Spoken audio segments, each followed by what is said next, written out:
Hello बच्चों, कैसे हो? Good evening. आज हम आपके लिए इलेक्ट्रोकेमिस्ट्री में बहुत ही इम्पोर्टेंट, बहुत ही मोस्ट टॉपिक लेके आए हैं, नैनसेट इक्वेशन, नैनसेट समीकरण। सबसे पहली बात तो नैनसेट समीकरण का महत्व क्या है? तो नैनसेट समीकरण इलेक्ट्रोड विभव और विद्युत अपघट्य की सांद्रता के बीच में संबंध बताता है। तो सबसे पहले ये लिखेंगे, नैनसेट समीकरण, नैनसेट समीकरण इलेक्ट्रोड विभव, इलेक्ट्रोड विभव व विद्युत अपघट्य की सांद्रता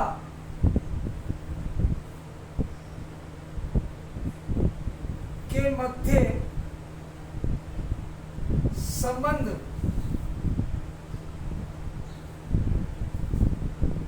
बताती है।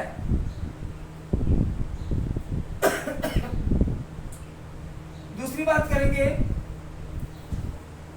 फर्स्ट सेकंड, माना कोई विद्युत रासायनिक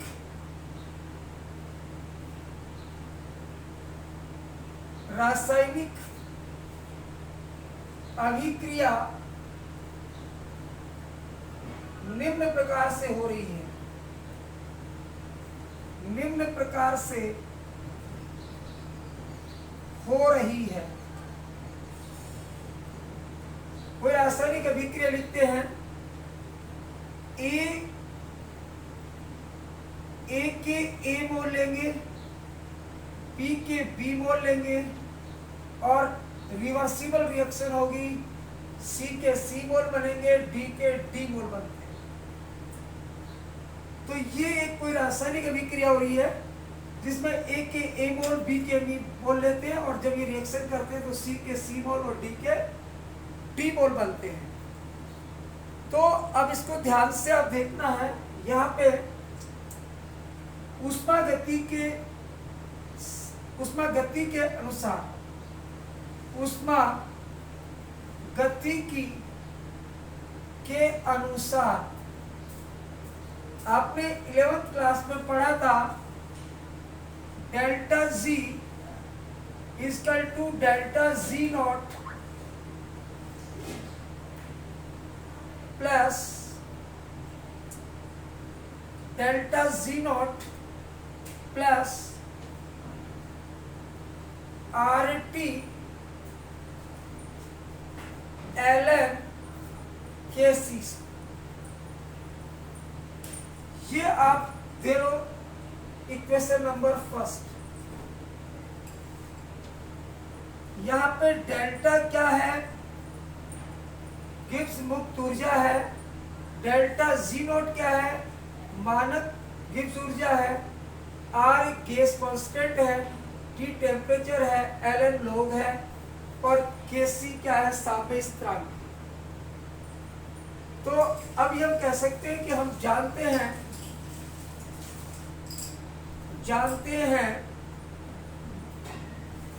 कि डेल्टा जी बराबर होता है माइनस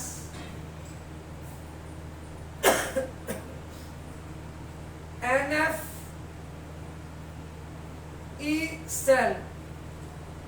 ये इक्वेशन नंबर 2 होगी आपकी। Delta G not equal to minus N F E not cell, ये इक्वेशन नंबर 3। अब क्या करें कि इक्वेशन नंबर 2 और 3 इन दोनों को समीकरण 1 में रखने पर तो आप लिख सकते हो कि समीकरण 2 व समीकरण 3 को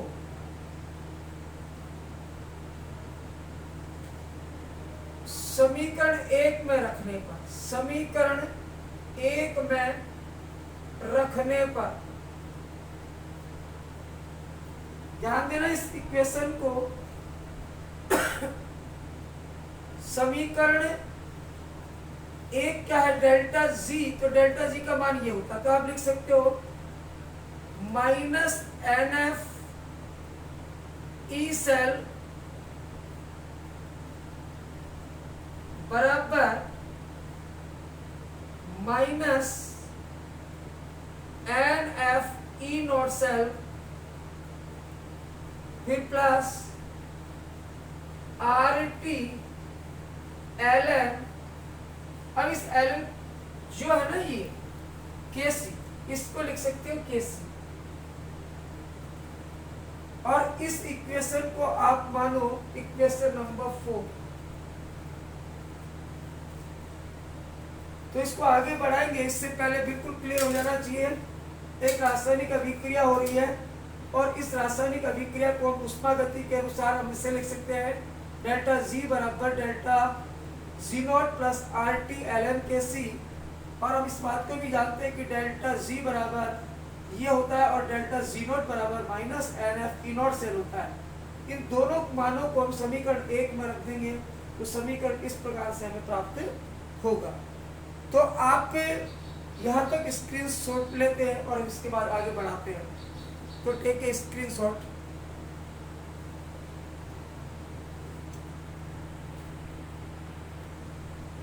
तो 69 समीकरण में अपन यहां से पढ़ लिए थे, समीकरण नंबर 4 एक बार वापस लिखते हैं इसको। क्या लिखा है?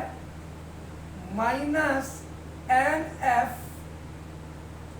ई सेल बराबर minus N F E not cell plus R T L N, और यहां पे आपने लिखा है केसी।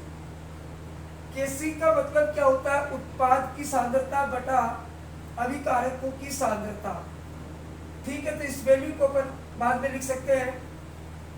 तो अब देखना है आपको कि इस समीकरण को, ये समीकरण नंबर 4 है,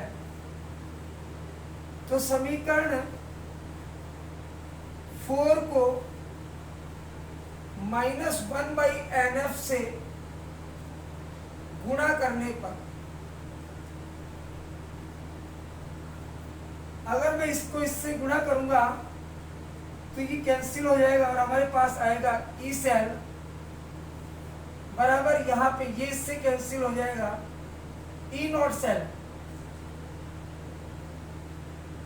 NF, ये इससे कैंसिल हो गया तो हमारे पास बचेगा ई नॉट सेल, यहाँ पे प्लस की जगह है, ये आ जाएगा माइनस, तो minus R T by n F, और ये आपका एल एन के सी। ठीक है भैया, यहां तक ये इक्वेशन क्लियर हो जानी चाहिए। अब ये जो पूरी इक्वेशन है इसमें आप चेक करोगे कि आर टी, आर क्या है यहाँ पर, जहां आर बराबर, आर की वैल्यू आपको देखनी है। ये क्या है? एक गैस कांस्टेंट है जिसकी वैल्यू होती है 8.314 जूल, 8.314 जूल केल्विन इनवर्स और मोल पर लीटर, मोल पर लीटर। क्लियर हो गया?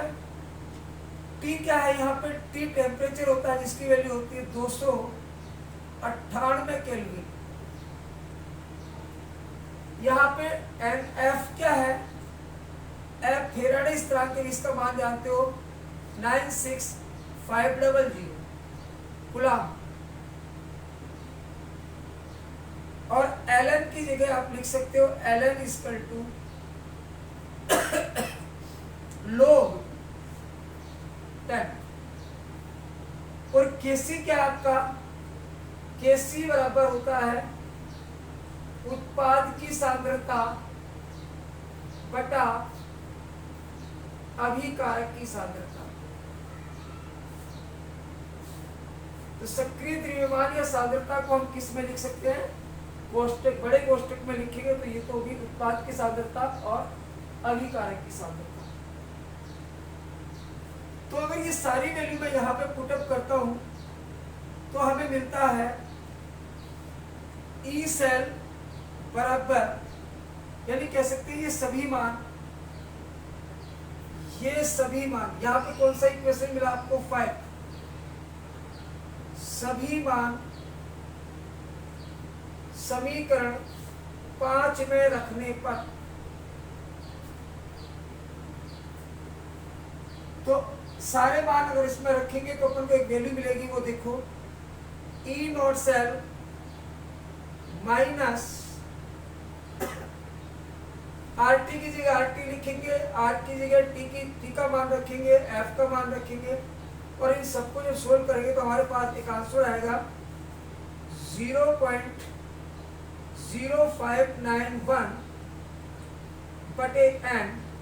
इसको अपन लिखेंगे log 10 और केसी की जगह लिखेंगे उत्पाद की सांद्रता बटे अभिकारक की सांद्रता।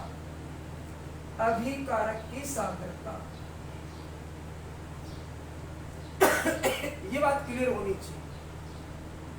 यहां से अपन कह सकते हैं कि अगर मैं उत्पाद की सांद्रता को और अभिकारक की सांद्रता को क्या मान लूं? 1 मोल पर लीटर मान लूं, बराबर मान लूं इनको। यदि उत्पाद की सांद्रता बराबर है अभिकारक की सांद्रता के और दोनों को बोलूं 1 मोल पर लीटर, अगर मैं ये वैल्यू यहाँ लगा देता हूं तो log 1 आएगा और log 1 की वैल्यू आती है 0। तो ये क्या हो जाएगा? तो क्या होगा? तो हो जाएगा log 10। हमें मिलेगा क्या? अगर ये सारी वैल्यू यहाँ पे 1 लिखता हूं तो हमें मिलेगा log। तो इस समीकरण को आप ऐसे लिख सकते हो ई सेल बराबर ई नॉट सेल माइनस ये टोटल वैल्यू क्या आएगी? 0। तो 0 आएगी तो ये टोटल वैल्यू 0 हो जाएगी। इसका मतलब आप लिख सकते हो यहाँ पे हमारे पास ये वैल्यू मिलेगी log 10 बराबर 1। log 1 की वैल्यू कितनी मिलेगी? मिलेगी आपको 0। तो इस टोटल वैल्यू यहाँ पर 0 होती है तो ये मतलब हमें मिलेगा कि ई सेल जो होता है वो ई नॉट सेल के बराबर होता है। कब? जब टेम्परेचर 298 केल्विन या 25 डिग्री सेंटीग्रेड हो और विलियम में की सांद्रता हो वो हो 1 मोल पर लीटर।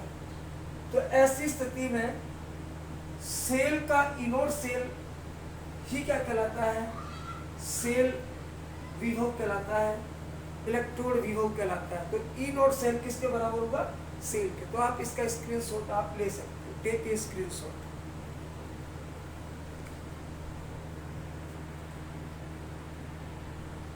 तो हमें लास्ट में मिला ई सेल बराबर ई नॉट सेल। ये इक्वेशन कब मिली हमें? यानी किसी सेल का मानक इलेक्ट्रोड विभव जो होता है वो इलेक्ट्रोड विभव के बराबर होता है जब टेम्परेचर कितना हो? 25 डिग्री सेंटीग्रेड और विलियम की सांद्रता कितनी हो? 1 मोल पर लीटर। तो हम लिख सकते हैं सेल का मानक इलेक्ट्रोड विभव यानी कि ई नॉट सेल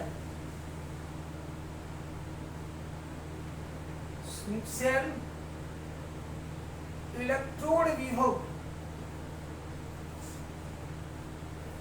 यानी ई सेल के बराबर होता है होता है जब ताप 25 डिग्री सेंटीग्रेड हो तथा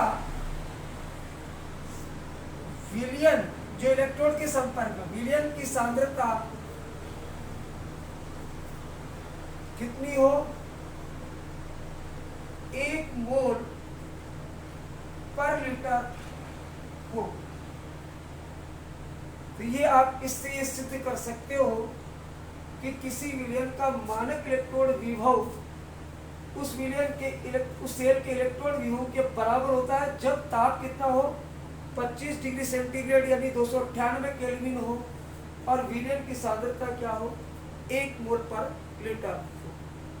तो प्लीज टेक ए स्क्रीनशॉट। ये नैनसेट समीकरण अपना क्लियर हो गया।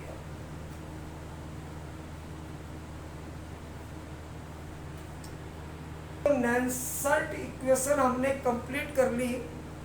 अब बात करते हैं कि यार ये इलेक्ट्रोड विभव जो होता है वो किन किन कारकों पर डिपेंड करता है।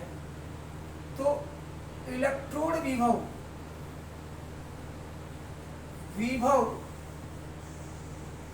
निम्न कारकों पर निर्भर करता है। इलेक्ट्रोड विभव निम्न कारकों पर डिपेंड करता है। सबसे पहला कारक होता है ताप। ताप पर डिपेंड करता है इलेक्ट्रोड विभव। दूसरा है धातु इलेक्ट्रोड की प्रकृति पर डिपेंड करता है। तीसरा विलयन की सांद्रता, विलयन की सांद्रता पर डिपेंड करता है। और चौथा है जो धातु आयन विलयन में होते हैं उन पर आवेश पर डिपेंड करता है। धातु आयन पर उपस्थित आवेश पर निर्भर करता है। तो भैया यह है इलेक्ट्रोड विभव की निर्भरता। इलेक्ट्रोड विभव किन किन कारकों पर निर्भर रहता है। ताप पर निर्भर करता है, धातु इलेक्ट्रोड की प्रकृति पर डिपेंड करता है, विलयन की सांद्रता पर डिपेंड करता है और धातु आयन पर उपस्थित आवेश पर डिपेंड करता है। तो नैनसेट समीकरण को इस प्रकार से याद करेंगे। तो प्लीज टेक ए स्क्रीनशॉट और इससे आप न्यूमेरिकल या डायरेक्टली नैनसेट समीकरण व्युत्पन्न करें। इस प्रकार के क्वेश्चन बोर्ड के एग्जाम में आते हैं। तो टेक स्क्रीनशॉट।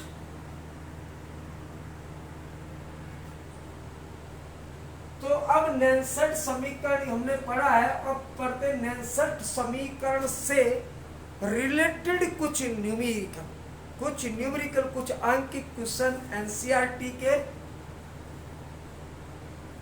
तो इससे पहले हम एक जोश वाली शायरी पढ़ते हैं जिससे आपको कुछ जोश आए। मुझे ऐसा लग रहा है न्यूट्रल बैठे हो आप। तो बात करते हैं।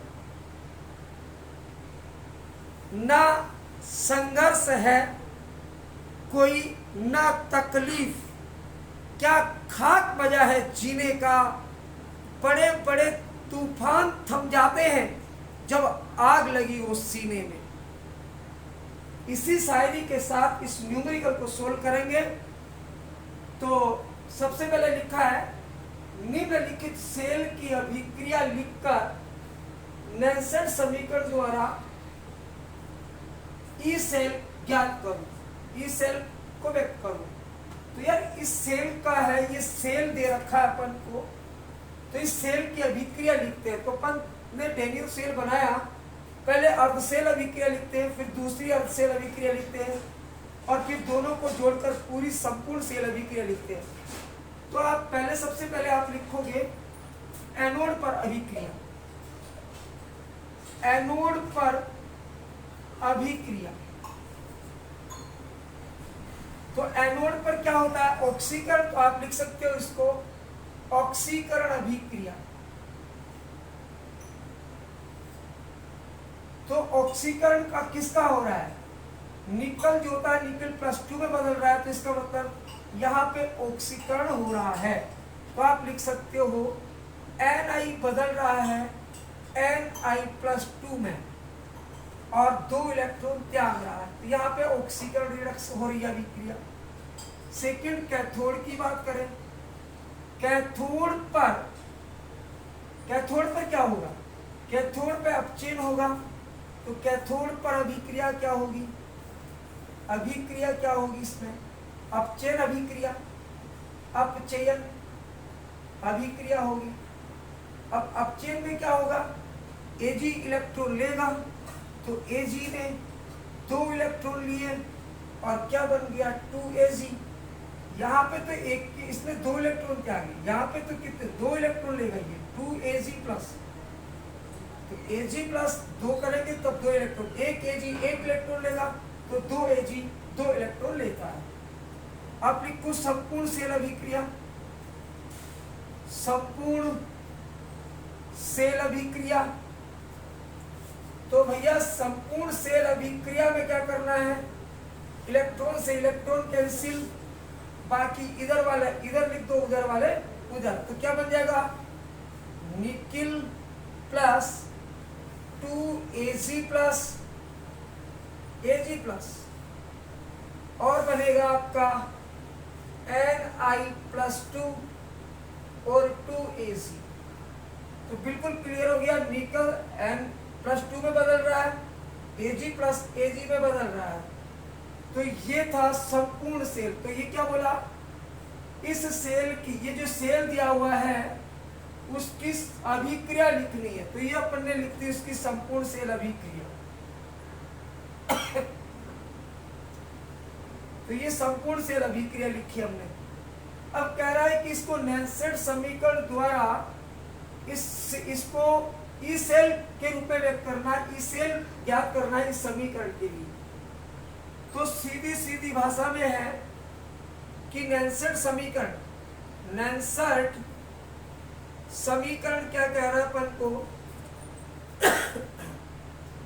ई सेल बराबर E not cell minus 0.0591 by n। तो n की जगह इलेक्ट्रॉन ट्रांसफर हो रहे हैं, वो होता है n का मतलब ट्रांसफर इलेक्ट्रॉन की संख्या स्थानांतरित। तो 2 इलेक्ट्रॉन इसने त्यागे, 2 इलेक्ट्रॉन इसने लिए। Ni ने 2 इलेक्ट्रॉन त्यागे, Ag ने 2 इलेक्ट्रॉन लिए, तो यहाँ पे n की वैल्यू आ गई 2। ठीक है, इसके बाद लोग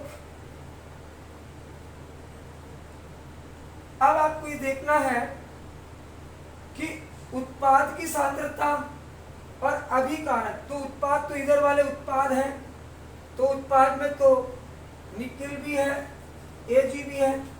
तो जो सॉलिड होते हैं, ये क्या है? सॉलिड है।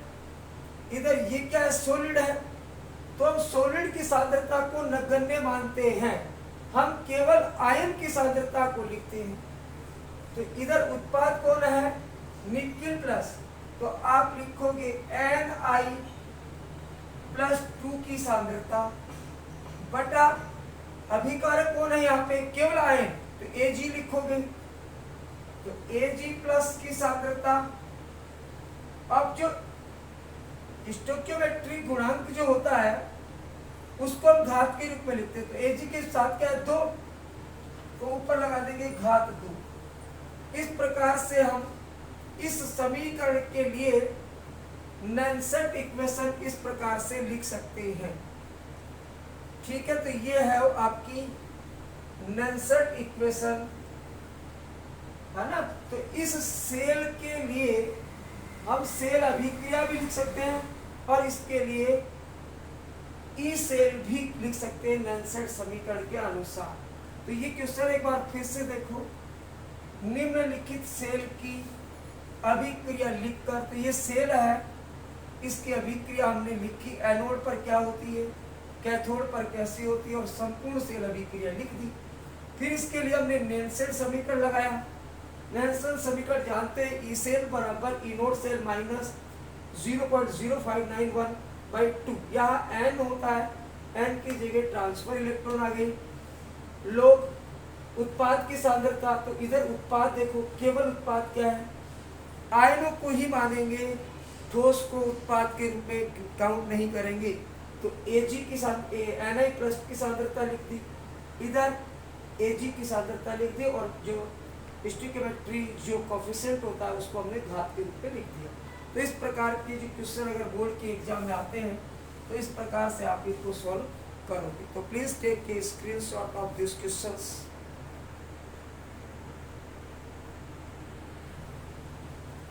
तो आज हमने नेल्सन समीकरण लिया। नेल्सन समीकरण को प्रभावित करने वाले कुछ कारक, यानी ई नॉट सेल को, ई सेल को प्रभावित करने वाले कुछ कारक लिए। इसके बाद हमने न्यूमेरिकल देखा। तो नेक्स्ट वीडियो में अपन बात करेंगे नेल्सन समीकरण से रिलेटेड जितने भी न्यूमेरिकल है, कल की वीडियो में अपन डालेंगे। Thank you very much. अगर वीडियो अच्छा लगे आपको तो प्लीज़ लाइक करना, सब्सक्राइब करना और शेयर करना। जय राम जी की।